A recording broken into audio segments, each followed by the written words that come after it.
Hey, it's Lockie with a review of the 2024 Never Summer Easy Rider. The Easy Rider is a twin-shaped, mid-flexing board that has the Triple Camber profile. If you've watched any of my older reviews, you'll know that I have a bias towards traditional camber boards. From the Never Summer boards that I've ridden, each profile update that they've had I've liked a little more. The original rocker camber profile is not bad for a hybrid, Ripsaw was a bit better, Shockwave a bit better again, and now Triple Camber, which I like far more than the others. The general trend is that the camber sections got larger, while the rocker sections got smaller. This was the first Triple Camber board that I've ridden, and I can see why it's a profile that's used on 7 or 8 of their men's boards now. In general, the Easy Rider has a bunch of pretty standard features that are common on Never Summer boards. It's a true twin, it has a sintered base, and some carbon strips that extend out from under the bindings towards the nose and tail. It comes in 5 sizes, from 148 to 160 centimeters, with 2 of them being the X, or the wide models. I was riding the 157 centimeter Easy Rider at Mount Hotham in Victoria, Australia, set up with my Burton Cartel X bindings and size 9.5 Vans infused boots. I ended up riding this board quite a bit as I liked it more than expected. I'm 6 foot tall and weigh 155 pounds or 70 kilos.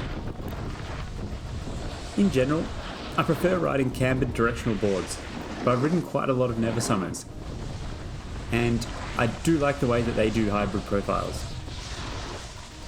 The construction of Never Summer boards makes them super tough, they can take a beating, and they do have that handmade feel to them. The downside of this toughness is the weight, they are a bit heavier. The giant positive of this board is the edge hold. It's pretty much unbeatable, and that is with me comparing to all the full camber boards that I've ridden or owned, which is quite a few. On a regular camber board, the harder that you ride it, the more it flexes and the better it grips.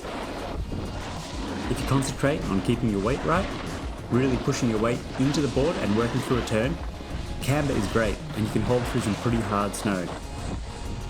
On this Triple Camber profile, you basically get all the grip whenever you want it, without having to put in much effort at all. I was able to ride this board first thing in the morning, in spring melt freeze conditions in the shade, and the board didn't flinch at all. Runs that would normally be a bit unpredictable in those conditions became nothing on this board. I even swapped back to the Aeronaut before the snow softened to ride the same runs, and it felt super loose and washy compared. Like all the hybrid profiles that are rocker overall, it never has a catchy feel. At slow speed you can relax and even be a bit messy, it won't want to grab an edge and throw you off. But being overall rocker, the board still doesn't have the same sort of pop you get from camber. But as far as hybrids from Never Summer go, it's good. It just doesn't compare to the lively feel of a regular camber board. I think the name Easy Rider is a bit misleading. Never Summer rate this board as having a flex of 5 out of 10. I didn't read about this board before riding it, so just from the name I was expecting it to have a softer flex. At my weight, it felt stiffer than a mid-flex, and like all Never Summers is pretty damp and good at absorbing little bumps in the rougher snow. It wasn't too stiff torsionally, it was more noticeable in the nose and tail of the board. The Easy Rider, it's stable at high speeds as long as you keep your weight centered. When your weight's in the right spot, then the grip is always there, ready if you need it. I would actually call this board an upgrade to the Proto-Synthesis. The profile upgrade is a very good change, but overall these boards have sort of a similar feel. If you're looking for an all-mountain sort of twin board, and especially if you ride in firm or icy conditions, this is definitely worth a look at. It rides super well. If you have any questions on the Easy Rider, leave them in the comments below. And if you're looking at buying any snowboard gear this season, buying through the links in the description help me out, and you can visit snowboardrobot.com for more detailed written reviews.